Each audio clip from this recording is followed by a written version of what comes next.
आपके मंच से देश के प्रधानमंत्री को गालियां दी जा रही हैं। गाली देने से इस देश की जनता किसी को राजनेता बना दे, तो ऐसे तो गाली देने वाले बहुत सारे राजनेता हैं देश में और भी। वोटों की डकैती हो रही है, वोट चोर गद्दी छोड़। तो राजनीति के लिहाज से कौन बड़ा हो गया और कौन अपने आप छोटा हो गया, इसको बताने की जरूरत है। एकदम आंधी राहुल गांधी की एकदम चल रही है बिहार में। सपना ये कि मैं कभी प्रधानमंत्री नहीं बन सके ना दोस्त। लोकतंत्र खतरे में है, संविधान खतरे में है, यही सब कुछ चलता रहेगा इस देश में। 500 लोगों को जिनके नाम कट गए, आप उनको अपने साथ लेकर के घूमिए पूरे बिहार में। सही वोटर होगा तो क्यों नहीं करेगा, सड़कों पर क्यों नहीं उतरेगा। दर्शकों नमस्कार, डीएनपी इंडिया देख रहे हैं आप, साथ हूं मैं आपके राहुल चौधरी। बात करेंगे नेता विपक्ष राहुल गांधी की, उनकी वोटर अधिकार यात्रा की और उनके दावों की। वो लगातार ये कह रहे हैं कि चुनाव आयोग, बीजेपी और अब तो उसमें आरएसएस भी जुड़ गई है। उनका यह कहना है कि यह सिलसिला 2014 से शुरू हुआ। पहले हमारे पास में सबूत नहीं थे, लेकिन अब हमारे पास में सबूत थे तो हमने ये बता दिया कि कैसे कर्नाटका चुनाव में चोरी हुई। उनका यह कहना है कि आने वाले दिनों में हरियाणा और जो लोकसभा चुनाव 2024 के हुए, उसके बाद में जो हरियाणा विधानसभा चुनाव हुए, महाराष्ट्र के बारे में वो पहले ही बता चुके हैं और उनकी टीम तैयार कर रही है पूरा का पूरा डेटा। बहुत जल्द एक और एटम बम फूटने वाला है, यह कहना है राहुल गांधी जी का। और उनका यह कहना है कि वोट चोरी का जो मुद्दा है मैं लगातार उठा रहा हूं, यानी नेता विपक्ष राहुल गांधी जी लगातार उठा रहे हैं, विपक्ष के नेता उठा रहे हैं। बीजेपी शांत क्यों है? अब यहां समस्या इस बात की है, अगर बीजेपी के प्रवक्ता, बीजेपी पार्टी के नेता वो कुछ बोलते हैं तो फिर लोग ये कहते हैं कि जवाब चुनाव आयोग को देना चाहिए। भाई बीजेपी के नेता क्यों जवाब दे रहे हैं? अब अगर बीजेपी के नेता चुप रहें, शांत रहें, खामोश रहें, उसमें भी दिक्कत है। और सबसे बड़ी बात जो वो कह रहे हैं कि 6 साल के बच्चे, वो लगातार राहुल गांधी के पास में आ रहे हैं, उनके कान में कह रहे हैं कि वोट चोरी हो रही है, वोटों की डकैती हो रही है, वोट चोर गद्दी छोड़, नारा यही चल रहा है बिहार में। अब क्या ये नारा धरातल पर कुछ करता हुआ दिखाई देगा या फिर ये चुनाव से पहले की बौखलाहट है? जैसा कि राष्ट्रीय लोकदल के मुखिया अब जयंत चौधरी वो भी ये कह रहे हैं कि ये भ्रामक तरीके से जनता को मूर्ख बनाया जा रहा है, ये ढोंग है और ये चुनाव तक रहेगा। जब नतीजे आएंगे तो फिर ये शांत हो जाएंगे। मेरे सहयोगी प्रकाश है मेरे साथ। प्रकाश भाई, ये राहुल गांधी जी जो लगातार रट लगाए हुए हैं, अब तो 6 साल के बच्चे का जिक्र वो कई बार कर चुके हैं कि देखिए 6 साल के बच्चे आ रहे हैं और उनसे ये कह रहे हैं कि वोटों की चोरी हो रही है। तो 6 साल के बच्चे वोटों की चोरी बता रहे हैं, जो वोट डालने जाते हैं लोग बिहार के, वो क्या बता रहे हैं? प्रकाश भाई, आप बिहार में हैं। राहुल जी, डीएनपी इंडिया लगातार बिहार विधानसभा चुनाव में अलग अलग जगहों पर जा रहा है। हम अभी तक सीमांचल के इलाके में नहीं गए जी। जहां तक चुनाव आयोग के एसआईआर की प्रक्रिया का सवाल है, चुनाव आयोग की इस प्रक्रिया का सबसे बड़ा प्रभाव जो पड़ा है वो है सीमांचल का इलाका। अगर आप बिहार के बाकी इलाकों में जाएंगे, मुजफ्फरपुर जाएंगे, दरभंगा जाएंगे, मिथिला के इलाकों में बाकी में जाएंगे, इधर चले जाइएगा, बेगूसराय, छपरा, सिवान तक चले जाइएगा, इधर आपको कहीं कुछ नहीं मिलेगा। जमुई तक चले जाइएगा, कहीं कुछ नहीं मिलेगा। जमीन पर जनता इस चीज से रिलेट नहीं कर पा रही है। आप इन तमाम जगहों पे घूम जाइएगा तो लोग, वही पहले वाली बात मैं दोहरा रहा हूं कि लोग आपसे ये कहेंगे कि भाई साहब पलायन मुद्दा है, भाई साहब शिक्षा रोजगार मुद्दा है, भाई साहब दारू शराबबंदी मुद्दा है। अब बिहार के अलग अलग जगहों में राहुल जी, जो मैं समझ रहा हूं, जो ग्राउंड रियलिटी है वो ये कि यहाँ पर पंजाब से बुरी हालत होने जा रही है। ये सबसे बड़ा मुद्दा होना चाहिए था राहुल जी। बिहार के छोटे छोटे जिलों में जहां गरीबी है, जहां अशिक्षा है, जहां पर आज भी लोग नौकरी के लिए पलायन करने को मजबूर हैं, उन जिलों में नशे का कारोबार पहुंच गया है। सूखा नशा, पाउडर जिसको कहते हैं, जिसको आप स्मैक कहते हैं, ये चीजें बिहार के अलग अलग हिस्सों में पहुंच गई हैं। हम अपने दर्शकों से वादा कर रहे हैं, हम कोशिश कर रहे हैं कि हम नशे पर एक बढ़िया स्टोरी तैयार करें बिहार के अलग अलग जिलों से, क्योंकि यहाँ पर शराब के जरिए जो परिवार खराब होते थे, अब इस तरीके से परिवार खराब हो रहे हैं राहुल जी जहां उनके पास कोई रास्ता नहीं है और ऐसा नशे का कारोबार है। मैं छोटे छोटे जिले जैसे समस्तीपुर का जिला आप ले लीजिए, एक दौर में बिहार में जब अपराध का नाम लोग लेते थे, बाहुबली राजनीति का नाम लेते थे, इसमें समस्तीपुर कहीं भी नहीं था राहुल जी। लेकिन अब बिहार जैसे राज्य में समस्तीपुर जैसे छोटे जिलों में भी नशे का कारोबार ऐसा है कि जहां घर परिवार तबाह हो रहे हैं। मेरे कहने का मतलब, जब आप जमीन में घूम रहे हैं तो आपको ये मुद्दे मिल रहे हैं। क्या आपको लगता है कि बतौर पत्रकार अगर मुझे इन चीजों के बारे में अंदाजा हो रहा है, तो क्या किसी पॉलिटिकल पार्टी और किसी नेता के लिए बिहार के असल मुद्दे क्या है ये समझने में मुश्किल होनी चाहिए क्या, या मुश्किल हो सकती है क्या? लेकिन सवाल है कि एसआईआर का जो मुद्दा है, एसआईआर के मुद्दे के जरिए इस देश में पॉलिटिकल पार्टियां अपने वोट बैंक को ये मैसेजिंग कर रही हैं कि आप चाहे जितने अवैध रहिए, आप चाहे बांग्लादेश से आकर के रहिए, आप चाहे रोहिंग्या हो, आप कहीं के भी हो, और आपके पास वोटर आईडी बन गई है, आपका आधार कार्ड बन गया है, तो हम आपको हर हाल में बचाएंगे। अरे भाई साहब, इस देश का जो नागरिक है उसको तो कोई दिक्कत ही नहीं होनी चाहिए। जो 65 लाख लोगों के नाम कटने की बात हो रही है, आखिर 1 ही लाख लोगों ने फिर से क्यों रिकंसिडर करने के लिए, एक बार फिर से निरीक्षण करने के लिए वहां आवेदन दर्ज किया है? बाकी के लोग कहां चले गए? अगर 22 लाख लोग अब इस दुनिया में नहीं है, बिहार में जो कुछ हुआ बंगाल में नहीं होने देंगे, तो ये तो कहीं ना कहीं ये दर्शाता है कि पता चल गया है कि जिस पिच पर बैटिंग अभी तक जो वाम खेमे करते आ रहे थे बंगाल में, भाई पहले जब आप सरकार में नहीं थी तब आप ये मुद्दा संसद में उठाया करती थी। आज जब आपकी सरकार है, लंबे समय से आप सरकार वहां पर चला रही हैं, और जो एक मतलब तरीका पहले बनाया हुआ था लोगों ने वोट पाने का, उसी तरीके पर आपने भी काम किया, आपका भी वोट बैंक यही है। और अब जब सरकार ये कह रही है कि घुसपैठियों को चुन चुन कर बाहर निकालेंगे, चुनाव आयोग ये कह रहा है कि घुसपैठियों को यहां भारत में हम वोट नहीं डालने देंगे, तो ये पहले ही पता चल चुका है। और यहां बिहार में तो लाखों में है आंकड़ा, वहां करोड़ों में बताया जा रहा है प्रकाश भाई, तो फिर कैसे होगा? अब आप एक चीज देखिए कि भाई चुनाव आयोग क्या कर, अरे भाई तुम वोटर हो तो जाके साबित कर दो ना, इसमें बुरा क्या है? कौन सी ऐसी चीज, मैं आपसे कह रहा हूं कि आपके पास पेपर नहीं है, आपके पास कुछ भी नहीं है, चलिए मान लिया, आपके पड़ोस वाले आपकी शिनाख्त करेंगे कि नहीं करेंगे कि जी ये गरीब आदमी है, राहुल जी के यहाँ बाढ़, जो दलील दे रहे हैं विपक्षी पार्टी के लोग कि यहाँ तो हर साल बाढ़ आ जाता है, मतलब हर साल बाढ़ आने पर आदमी बच जाता है, सब कुछ बच जाता है, सबसे पहले उस आदमी के जरूरी कागजात ही खराब हो जाते हैं। ये मान लेते हैं हम इस डिबेट को, लेकिन आप ये बताइए कि आप कहीं रह रहे हैं सालों से, तो क्या आपके पड़ोस वाला आपकी शिनाख्त करेगा कि नहीं? आपके पंचायत का प्रमुख, मुखिया, वार्ड पार्षद आपकी शिनाख्त करेगा कि नहीं? वो एफिडेविट देने में क्या दिक्कत है भाई आपको? आप जाके पंचायत के सरपंच से बात कर लीजिए, मुखिया से बात कर लीजिए, विधायक से लिखवा लीजिए। लेकिन वही बात है, चोर की दाढ़ी में तिनका।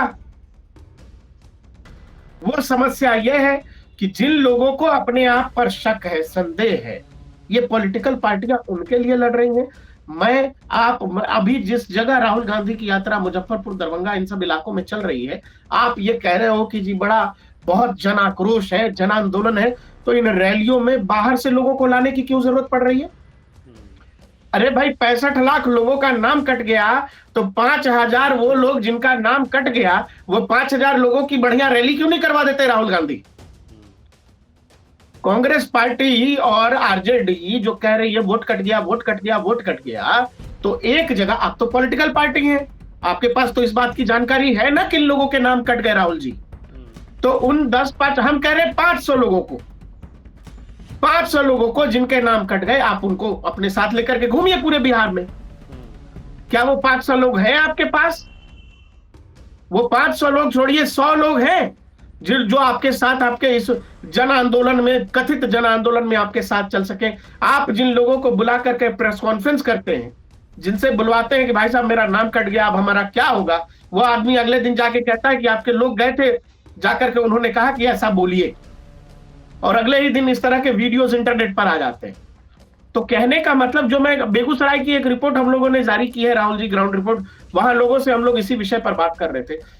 ग्राउंड पर बिहार के अंदर राहुल गांधी से ज्यादा बड़ा नेता कुछ लोग प्रशांत किशोर को बता रहे, ये लोग कह रहे, तो सवाल है कि बिहार में राहुल गांधी का कितना इम्पैक्ट है, राहुल गांधी जमीन से जुड़े कितने मुद्दे उठा रहे। लोग कह रहे हैं कि जी सीधा ड्रामा है, ये केवल वोट लेने का ड्रामा है। तो आम जनता इससे रिलेट कितना कर पा रही है, ये एक बड़ा सवाल है। क्योंकि हम लोग तो जमीन पे घूम रहे हैं, हम अरे भाई जिसका वोट कट गया वो तो त्राहिमाम काट देगा, मचा देगा। हाँ, क्यों नहीं? और जब कोई सही वोटर होगा तो क्यों नहीं करेगा, सड़कों पर क्यों नहीं उतरेगा? हाँ, सी बात और है। जब उसको इतने बड़े नेता का साथ मिल गया, ताकत मिल गई, तब तो ये वाकई में जन आंदोलन बन जाना चाहिए। लाखों लोगों का नाम जाने का सवाल है, लेकिन वो लाखों लोग हैं कहां? आपको उत्तर प्रदेश से लोगों को बुलाने की क्यों जरूरत पड़ रही है? नहीं, सोशल मीडिया पर तो कांग्रेस पार्टी समर्थित जितने भी जो एक्स हैंडल हैं, सबने एकदम तहलका मचाया हुआ है। अरे देखिए राहुल गांधी की आंधी, अब की बार बिहार से शुरुआत। ये तो क्या मतलब, भारत जोड़ो यात्रा और 2.0 जो थी दूसरी यात्रा जो हुई थी, बोला उसमें तो कुछ भी नहीं था। ये देखिए एकदम आंधी राहुल गांधी की एकदम चल रही है बिहार में। कौन जानता था इतनी बड़ी आंधी बन जाएगी? राहुल भाई, दिक्कत यही है कि कांग्रेस को ये लगता है कि देश का हर वोटर जो है ट्विटर चलाता है, हाँ, इंस्टाग्राम चलाता है, और इंस्टाग्राम पर बढ़िया से पैन शॉट लेके डाल दीजिए, जहां पर 100, 200, 400 लोग भी रहेंगे तो देश की आवाज बता देंगे उसको, अरे देखिए हजारों की भीड़ आ गई। हम लोग हैं मीडिया में, हमें पता है कि कैसे शूट किया जाता है, कैसे शॉट लिए जाते हैं। आप ये बताओ, जिन रैलियों को आप बिहार के अलग अलग जिलों में ले जा रहे हो, तमाम रिपोर्ट्स हैं, आपको इंटरनेट पे मिल जाएंगी कि भाई आप कहां से आए, तो गाजीपुर से। आप कहां से आए, तो हम तो उत्तर प्रदेश से आए। तो क्यों आए? यहां अधिकार रैली। अरे भाई, वोट कट रहा है बिहार में, लोग आ रहे हैं उत्तर प्रदेश से, बिहार के लोग क्यों नहीं है भाई? मेरा वोट कटा है और इतने बड़े नेता अगर यहां घूम रहे, तो हम जाएंगे उस रैली के समर्थन में कि हमको उत्तर प्रदेश से लोगों के क्यों लाया जा रहा है? इस बात का कोई जवाब हो सकता है? तो सवाल यह है कि अब आप इस बात से समझ लीजिए कि बिहार में ये कितना बड़ा मुद्दा है, कितना बड़ा मुद्दा नहीं है। जो कुछ प्रशांत किशोर कह रहे हैं, या फिर हमने बिहार के खेल मंत्री हैं सुरेंद्र मेहता, उनसे भी बात की है, जल्दी उनका इंटरव्यू हम लोग पब्लिश भी करेंगे। वो कह रहे थे कि भाई कोई मुद्दा ही नहीं है विपक्ष के पास। आप लोग वाकई में अगर कुछ मुद्दा था राहुल जी, तो हम लोग लगातार कह रहे पलायन बहुत बड़ा मुद्दा है, नशा बहुत बड़ा मुद्दा है। नीतीश सरकार, वाकई में आप जमीन पे घूमेंगे, शराबबंदी एक तरह से नीतीश सरकार के लिए ब्लंडर साबित होने जा रही है। लेकिन विपक्ष क्या उसको कैपिटलाइज कर पाएगा? आप इस तरह के मुद्दों के साथ जाते हो जिसको जनता खुद से रिलेट नहीं कर पाती, जो जनता समझ ही नहीं पाएगी। आप राफेल लेकर के चले जाइएगा, आप जीएसटी लेकर के चले जाइएगा, तो कहां लोग अपने आप को जोड़ पाते हैं इस तरह के मुद्दों से? फिर आप कहेंगे कि इलेक्शन कमीशन चोरी करा देता है, ईवीएम में चोरी हो जाती है। आप ये बताओ, नरेंद्र मोदी और राहुल गांधी के भाषणों में दो फर्क निकालो। फर्क ये है, नरेंद्र मोदी बात क्या करते हैं? नरेंद्र मोदी बात करते हैं विकास की, फ्यूचर जनरेशंस की, एजुकेशन की, और बहुत कुछ अच्छा अच्छा करेंगे। क्या किया है वो भी बताते हैं, भविष्य में क्या करेंगे वो भी बताते हैं। राहुल गांधी पिछले 1.5 साल से क्या कर रहे हैं, सिवाय इसके संविधान खत्म हो जाएगा, लोकतंत्र खत्म हो जाएगा, सब कुछ बर्बाद हो जाएगा, ये आदमी किसी काबिल नहीं है, ये आदमी तो चोरी करता है। भाई 2024 में अगर नरेंद्र मोदी फिर से प्रधानमंत्री बन जाते हैं, तो फिर पूरे भारत में देखिए आग लगनी शुरू हो जाएगी, लोग सड़कों पर उतर जाएंगे, आंदोलन होने शुरू हो जाएंगे। तो ये राहुल गांधी तो तैयारी है। राहुल गांधी तो अपने हिसाब से वो सब कुछ ट्राई करके देख चुके हैं, जो कुछ उनकी इच्छा है। और प्रकाश भाई, यहाँ देखिए एक बात और जोड़ेंगे, दोनों को साथ में बताइएगा। ये जो बिहार में वोटर अधिकार यात्रा में, ठीक है भाई, आप प्रधानमंत्री को, देश के गृह मंत्री को आप तू तड़ाक करके जिस भाषा का आप इस्तेमाल करते हैं, वो जो आपने दिमाग में आपके आया होगा, आपने उस भाषा का इस्तेमाल किया होगा। अक्सर ये देखा गया है, हमने कल भी इस बारे में जिक्र किया था। लेकिन वो जो गाली देने वाला वीडियो सोशल मीडिया पर वायरल हो रहा है, और देखिए बाकायदा उसकी शिकायत भी अब हो गई है। बीजेपी के नेता पलटवार कर रहे हैं, वो ये कह रहे हैं कि ये कैसी मानसिकता है। मतलब इस तरह की, एक देश के प्रधानमंत्री को इस तरीके से गालियां देना मंच से, ये कितना शोभा देता है? आप क्या संदेश देना चाहते हैं? राहुल जी देखिए, जैसे हमारी आपकी वार्तालाप हो रही है, आप मुझे आप कह रहे हैं या बात कर रहे हैं, मैं आपसे तू तड़ाक करने लगूं, तू तड़ाक करने लगूं, और आपकी भाषा फिर भी संयमित है, आप फिर भी बार बार आप कह रहे हैं, आप ही से संबोधित कर रहे हैं, जी लगा रहे हैं। आप मुझे ये बताओ, ये बातचीत जब पब्लिक डोमेन में जाएगी, इंटरनेट पे जाएगा, तो कौन समझदार दिखेगा, कौन मूर्ख दिखेगा या बेवकूफ दिखेगा, इसको बताने की जरूरत नहीं है। ठीक है, आप मेरे साथ, मैं आपके साथ बार बार बदतमीजी कर रहा हूं, फिर भी आप मुझे आप ही कह रहे हो। तो राजनीति के लिहाज से कौन बड़ा हो गया और कौन अपने आप छोटा हो गया, इसको बताने की जरूरत नहीं है। मैं ऐसा ये मान सकता हूं कि मैं आपको तू तड़ाक कर दूंगा तो मुझे ऐसा लग रहा है कि अच्छा, चूंकि मेरी पुश्तैनी कहानी है, मैं बड़ा राजनेता हूं, तो मैं किसी को कुछ भी बोल सकता हूं। मेरे बाप दादा प्रधानमंत्री रहे, मेरी दादी प्रधानमंत्री रही, तो मैं तो किसी को कुछ भी बोल दूंगा, देश की जनता इसको एक्सेप्ट कर लेगी, ऐसा नहीं है। हाँ, लेकिन ये बात राहुल गांधी को समझाएगा कौन? लेकिन ये क्या पीड़ा राहुल, है, फ्रस्ट्रेशन है, क्या है? हाँ, ये फ्रस्ट्रेशन ही तो है राहुल जी। हाँ। ये फ्रस्ट्रेशन से ज्यादा कुछ नहीं है। आप एक ऐसे राजनेता के सामने लड़ रहे हो जो आपको बार बार जीरो साबित कर रहा है, बार बार जीरो साबित कर रहा है। आप अपनी पुश्तैनी सीट हारे, आप वायनाड चले गए, हारे वायनाड चले गए, अब फिर जब जीते तो फिर इधर आ गए। सपना ये कि मैं कभी प्रधानमंत्री नहीं बन सके ना दोस्त। गाली देने से इस देश की जनता किसी को राजनेता बना दे, तो ऐसे तो गाली देने वाले बहुत सारे राजनेता हैं देश में और भी। उन सब राजनेताओं का क्या हश्र है, क्या हाल है? आखिर नरेंद्र मोदी, आप लंबे समय से, राहुल गांधी पहली बार तू तड़ाक तो कर नहीं रहे हो, तो कई सालों से समय समय पर ठीक रहते हैं, फिर अचानक पता नहीं कौन सी बात ऐसी हो जाती है, कौन सी बात दिमाग पे हावी होती है कि फिर अचानक से तू तड़ाक वाली भाषा, वो जो सड़क छाप भाषा जिसको कहते हैं, सड़क पर भी आउटडेटेड हो गई है उस तरह की भाषा। कोई सामान्य आदमी आपको उस तरह से बोलता नहीं दिखेगा। ये बेसिकली फ्रस्ट्रेशन है। तो दर्शकों, बिल्कुल साफ है, वोटर अधिकार यात्रा आप निकाल रहे हैं, आप एक माहौल बना रहे हैं, अच्छी बात है भाई। आप चुनाव में जा रहे हैं और आपने एक ऐसा मुद्दा पकड़ा हुआ है जो बताया जा रहा है कि जो आम जनता है, लोग उसको जानते ही नहीं है। जो मुद्दे हैं बिहार के, आप उन्हें पकड़ नहीं पा रहे हैं, और फ्रस्ट्रेशन इतनी ज्यादा हो चुकी है कि आपके मंच से देश के प्रधानमंत्री को गालियां दी जा रही हैं। जो भाषा आप खुद इस्तेमाल करते हैं, उस भाषा का इस्तेमाल क्या आज तक उन्हीं नेताओं ने, जिनके बारे में आप ऐसे शब्दों का इस्तेमाल करते हैं, क्या कभी किया गया है? ये भी अपने आप में सवाल है। और सबसे बड़ा सवाल ये है दर्शकों कि ठीक है भाई, आप कह रहे हैं कि हम वोटर्स जो हैं बिहार के, उनको जगा रहे हैं ताकि जो हरियाणा में हुआ, महाराष्ट्र में हुआ, वो बिहार में ना हो। क्या आप जगा पाएंगे? और ये इस तरह की भाषा का इस्तेमाल अगर आपके मंच के द्वारा होता है, वो कितना जायज़ है? दर्शकों, आपको क्या लगता है, हमें कमेंट करके ज़रूर बताइएगा। अभी के लिए इतना ही। आप देखते रहें DNP इंडिया, हर खबर भरोसे के साथ। नमस्कार, जय हिंद।